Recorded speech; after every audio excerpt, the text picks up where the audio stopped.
The gala glittered with chandeliers and champagne when the shock came. Daniel Carter, the untouchable single dad CEO, stepped onto the stage with a woman no one recognized. Cameras flashed, investors whispered, but the real explosion didn't come from him. It came from his 8-year-old daughter. Tugging her father's sleeve, her small voice cut through the music and laughter, echoing into every microphone in the hall. "Daddy, can she stay forever?" In that instant, the empire's facade cracked and nothing would ever be the same. Daniel Carter had mastered the art of control. As CEO of Carter Holdings, he was a man the press described as untouchable, a figure of sharp suits and sharper instincts. In public, he never faltered. In private, the cracks were harder to ignore. 3 years had passed since his wife's death, and while the world saw a titan of industry, at home he was just a weary single father trying to keep life steady for his 8-year-old daughter, Lily. She was his anchor, his reason to wake each morning, but also his greatest fear. Daniel lived with the gnawing worry that her childhood would be defined not by laughter, but by absence. The annual company gala loomed, and with it the weight of scrutiny.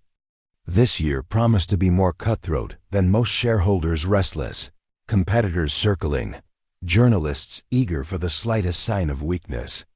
"Optics matter," his coup had said with calculated bluntness. "You've been widowed long enough. Walking in alone again suggests instability. Bring someone, a partner. The message will resonate." Daniel hated the truth in those words. He had no interest in romance, certainly not under the relentless flashes of cameras. But he couldn't ignore what was at stake. To protect his company and the legacy he was building for Lily, he made a decision that felt both cold and necessary. He would hire someone to accompany him, a facade, a mask, nothing more. His assistant discreetly arranged it, forwarding a file for his review. Daniel skimmed it, expecting the polished resume of a professional companion. Instead, one detail stopped him: a degree in education. Elementary teaching, honors graduate. That was odd. He frowned, wondering why a woman with that background would end up in this line of work. The thought lingered, but he pushed it aside. He told himself he didn't care. This was business. When the phone call confirming arrangements ended, Daniel turned to find Lily standing in the doorway of his study. She held a puzzle piece in her hand, her expression curious. "Daddy," she asked, "who are you talking to?" He tried for casual. "Someone who's helping me at the party." Her brow furrowed. "A lady?" Daniel hesitated. "Yes, just for the evening." Lily tilted her head, studying him with that piercing seriousness that reminded him so much of her mother. "Will she be nice?" "I think so," he said, already feeling the ground shift beneath him. She stepped forward, laying the puzzle piece on his desk. "Then maybe she can sit with us sometimes." "You look lonely at parties, Daddy." Her words landed like a blow. He wanted to explain, to tell her this wasn't what she imagined, but he couldn't bring himself to dismiss the sincerity in her voice. Later, after she'd gone to bed, Daniel lingered by the window, staring at the glittering skyline. His reflection stared back. The CEO, the widower, the father caught between two worlds. He told himself this was controlled, temporary, necessary. Yet Lily's words echoed in the silence. "You look lonely at parties." "Daddy," it was the kind of truth no business strategy could deflect. The gala was only days away, and Emily, the woman behind that curious resume, would soon arrive to play her role. What Daniel didn't yet know was that this mask he had chosen might not protect him at all. Instead, it might reveal everything he'd worked so hard to bury. The night of the gala arrived with all the weight Daniel Carter had expected. The black sedan waited outside the penthouse, polished until its reflection gleamed in the city lights. Inside, Daniel adjusted his tie with mechanical precision, trying to ignore the tightness in his chest. He told himself it was just another performance, numbers, optics, appearances. He had done it 1,000 times before, but when the doorbell rang, something shifted. Emily stood there, and she was nothing like the image he had prepared for. She wore a simple midnight blue dress, elegant without excess. Her auburn hair caught in a loose twist that revealed a quiet strength in her face. There was no trace of the polished artificiality he expected. Instead, her presence was steady, almost disarming. "Mr. Carter," she said warmly, her smile unpracticed but genuine. "Thank you for trusting me tonight." He nodded, reminding himself that this was business, nothing more. But before he could usher her out, Lily appeared in the hallway, her small slippers padding against the floor. Her eyes widened at the sight of Emily, then lit up in a way Daniel hadn't seen in months. "Hi," Lily said shyly. Without hesitation, Emily crouched down to Lily's level. "You must be Lily," she said softly. "I like your sparkly shoes." Lily giggled and twirled, the sequins on her dress catching the light. Daniel's chest tightened. This wasn't supposed to happen. He hadn't planned for interaction, for warmth, for Lily's laughter echoing through the hallway. He ushered them both to the car, unsettled. The gala itself was a swirl of chandeliers, champagne, and murmured speculation. As Daniel entered with Emily on his arm, cameras flashed in a barrage of white light. He forced his jaw to stay firm, projecting the image he wanted. A powerful CEO, a poised companion. But Emily didn't simply play her part. She moved through the room with grace, not as a hired figure, but as someone who belonged. When an investor pressed Daniel on rumors of a merger, Emily interjected lightly. "A merger only works if both sides preserve their integrity. That's why Carter Holdings has lasted. It's not about rushing into deals, but building trust." Her words disarmed the question, turning tension into nods of agreement. Daniel shot her a look, half astonishment, half admiration. How did she know to say that? Later, when a group of restless shareholders grumbled about strategy, Emily's quiet laugh and a perfectly timed anecdote softened the mood. The shift was undeniable. She wasn't a mask. She was reshaping the narrative in real time. Meanwhile, Lily, who had begged to attend the first hour, clung to Daniel's hand at first, but her gaze kept drifting to Emily. Within minutes, she was perched at a corner table with her, folding napkins into swans and listening with rapt attention. Photographers captured it instantly. The single dad CEO's daughter laughing with the woman at his side. The image looked too natural, too real. But the true crack in Daniel's carefully constructed facade came later. During a break in the program, as the music softened, Lily tugged at his sleeve. Her small voice carried farther than he expected, amplified by the lull of conversation. "Daddy," she asked, pointing at Emily, "can she stay forever?" The room fell into silence. Reporters leaned forward, flashes froze mid-air. Daniel felt the heat of every gaze on him. Emily's hand stilled on Lily's shoulder, her eyes widening not in embarrassment, but in something else, something that looked like pain. For a moment, Daniel thought she might pull away. Instead, she met his eyes with a gaze that said she carried her own secrets, her own grief. The crowd waited for him to laugh it off, to smooth it over, but Daniel's throat tightened. He could neither confirm nor deny, because Lily's question had revealed a truth he hadn't dared to face. Beneath all his calculations, he didn't want this woman to be temporary. The music resumed awkwardly, the spell broken, but the damage was done. Headlines would spin, whispers would rise. Yet the thing Daniel couldn't ignore wasn't the press or the investors. It was the look in Emily's eyes when Lily asked her question, an expression not of surprise, but of recognition, as though the child had unknowingly touched a wound she had carried for years. In the days after the gala, Daniel found himself distracted in ways he had not been for years. Headlines still buzzed about his daughter's innocent question. Yet what kept him awake at night wasn't the speculation. It was the memory of Emily's eyes in that moment. She hadn't looked startled like someone caught in a charade. She had looked wounded, as if Lily's words had brushed against something deeply personal. Daniel tried to bury the thought under meetings and numbers, but it clung to him, whispering that there was more to Emily than the contract between them. A week later, he invited her for coffee, intending to set boundaries. The cafe was small, unpretentious, far from the world of glass towers. Emily arrived in a simple cardigan, her hair tied loosely, and the quiet strength she carried at the gala was still there, unshaken by the swirl of media attention. "You shouldn't have to deal with this," Daniel said, gesturing to a discarded newspaper on the counter, its headline splashed with Lily's words. "You didn't sign up for your life to be dissected." Emily smiled faintly. "I think you hired me to handle scrutiny, didn't you?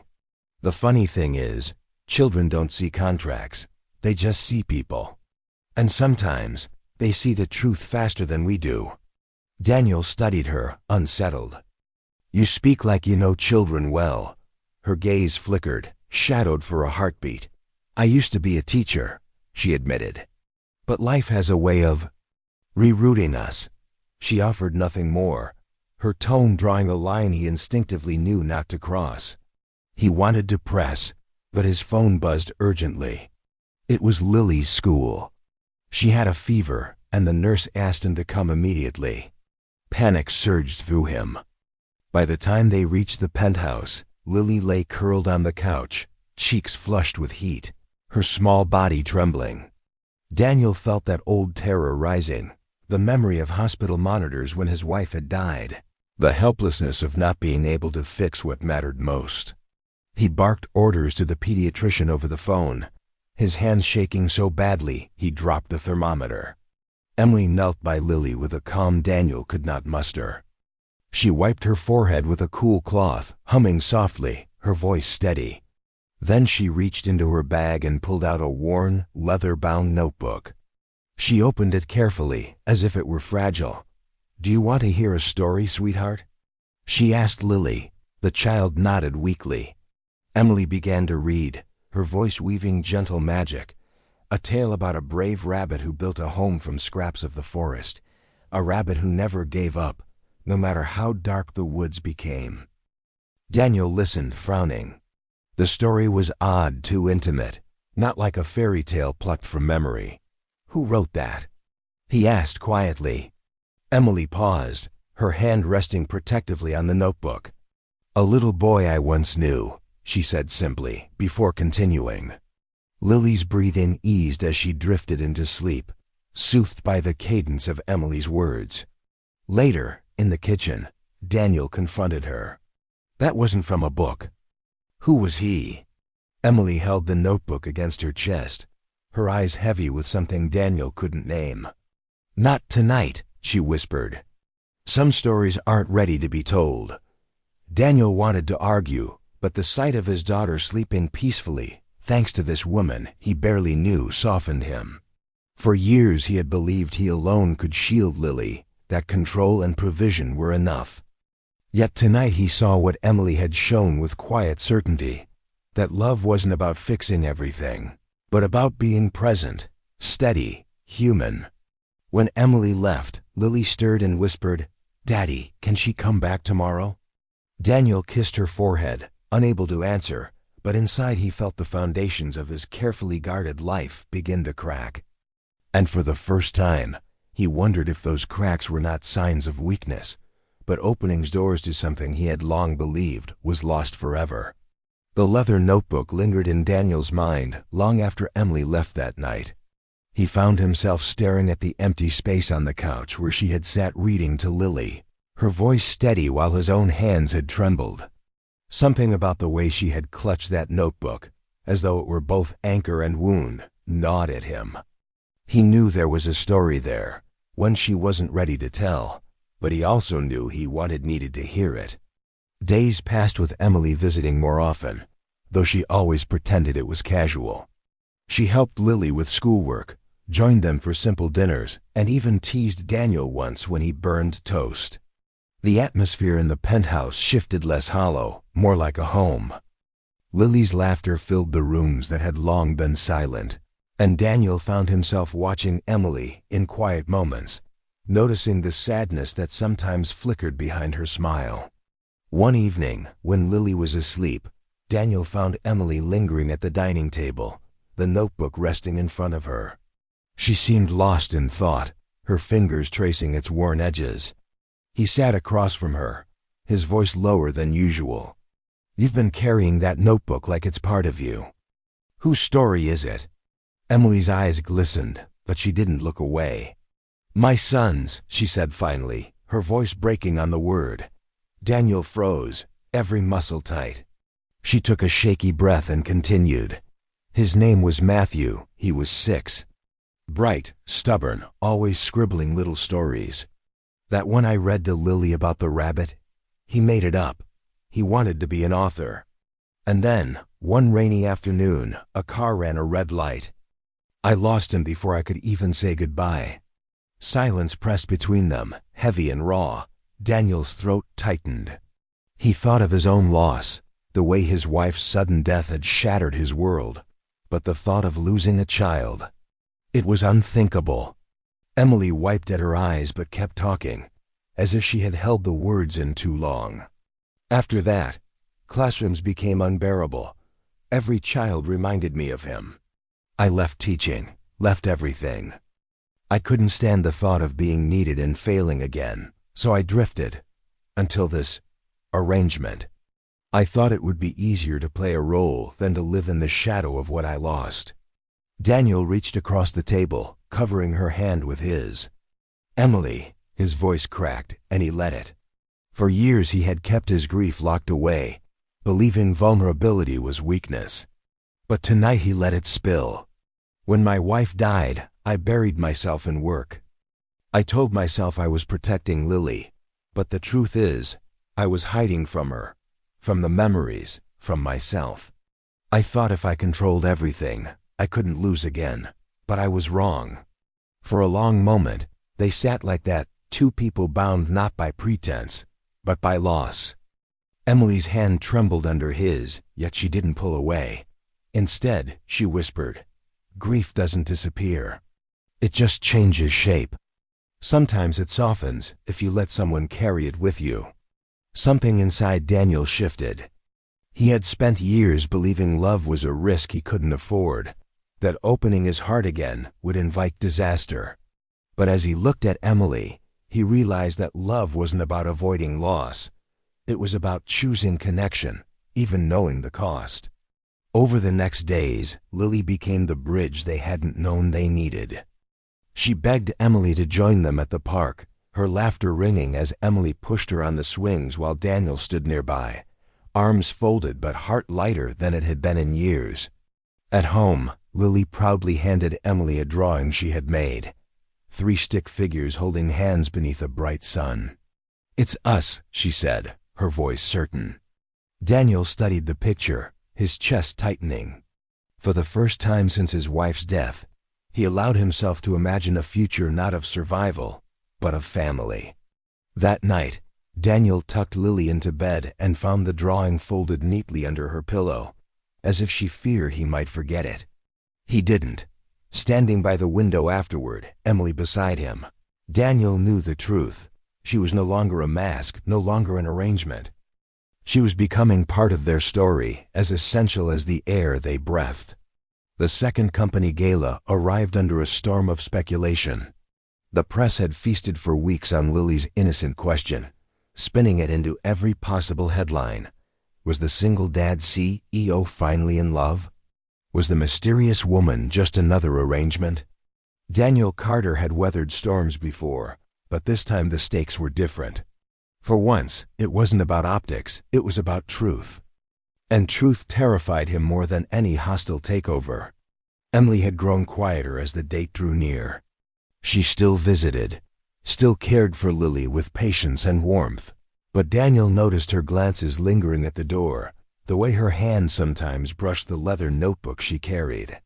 One evening, while Lily slept, Daniel found an envelope on the kitchen counter addressed to him.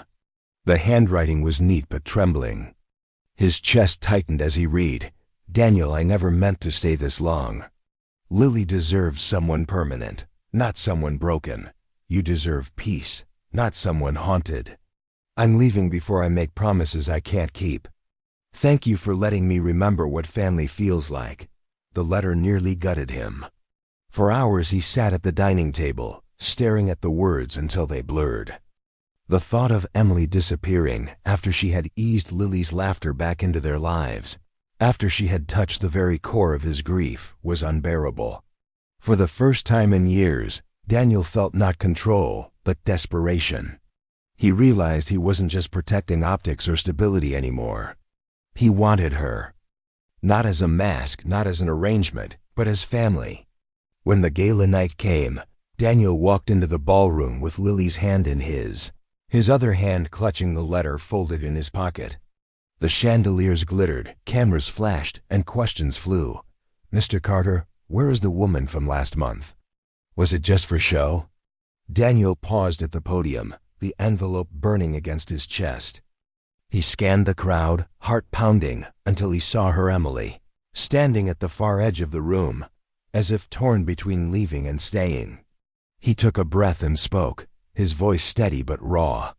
"For years, I believed my role was only to be a CEO, to control outcomes, to protect my company. But my daughter asked me a question that no contract, no strategy could answer. She asked if Emily could stay forever. Tonight, I want to answer her not as a CEO, but as a father and as a man who refuses to keep hiding behind walls. Yes, I want her to stay. Not for tonight, not for the cameras, but for every tomorrow we're lucky enough to have." The room went silent, the kind of silence that swallows even the sound of camera shutters. Emily's hand flew to her mouth, her eyes shining with tears. She shook her head slightly, as if to protest, but Daniel reached into his pocket, pulling out the letter. He held it up. "You thought leaving would protect us," he said softly, his voice carrying across the room. "But the truth is, you've already become part of us. Lily drew a picture last week, 3 figures holding hands under the sun. She already sees you as family, and so do I." Emily's composure broke. Slowly, she walked toward the stage, her steps unsteady but resolute. When she reached him, Daniel offered his hand. For a heartbeat, the world seemed to hold its breath. Then Emily placed her hand in his, tears spilling freely. The ballroom erupted in applause, though Daniel barely heard it. All he saw was the woman who had carried her own grief, now standing beside him, choosing to carry his as well.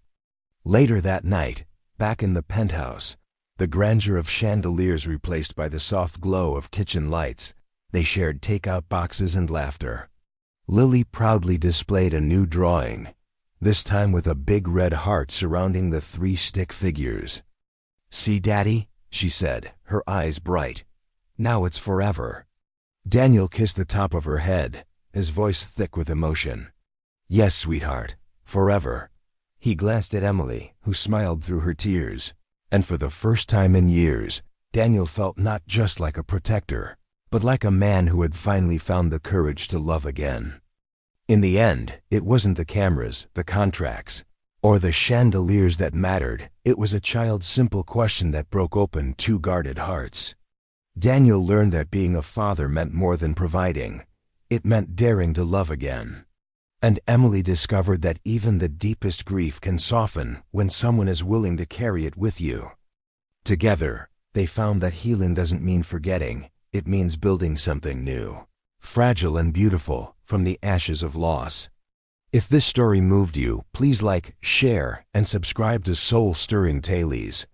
Your support helps us bring more heartfelt stories of second chances, love, and the quiet courage that changes lives.